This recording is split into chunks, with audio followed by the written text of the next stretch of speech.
સુરત શહેરમાં ખાડારાજથી લોકો હેરાન પરેશાન. ચેમ્બરમાં પણ હવે ખાડાનો મુદ્દો ઉઠ્યો. ખાડા પૂરવા સરકારને રજૂઆત કરવાની તૈયારી. ખાડાના કારણે ટ્રાવેલિંગ ટાઈમ 30 મિનિટનો હવે 60 મિનિટનો થઈ ગયો. ચેમ્બરની મેનેજિંગ કમિટી બેઠકમાં એક ઉદ્યોગકારે ખાડાની ફરિયાદ કરતા જ મોટાભાગના સભ્યોએ આપવીતી સંભળાવી. ચેમ્બર ઓફ કોમર્સની મેનેજિંગ કમિટીમાં મોટાભાગે ઉદ્યોગ અને વેપારને લગતા પ્રશ્નોની ચર્ચા કરવામાં આવતી હોય છે.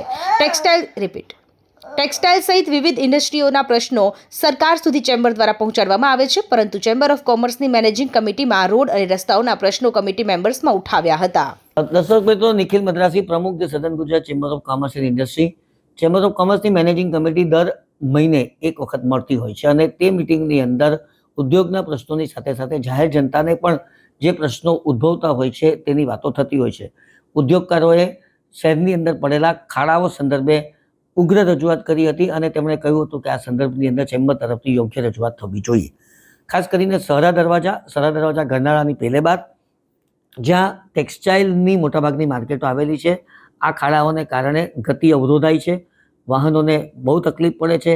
જે ટ્રાફિકમાં સમય ઘરેથી પહોંચવાનો, દુકાન સુધી પહોંચવાનો કે ફેક્ટરી સુધી પહોંચવાનો હતો, તેમાં પણ ખાસો એવો વધારો થયો છે અને તેને કારણે પ્રોડક્ટિવિટી પર, ઉત્પાદકતા પર તેની અસર પડે છે.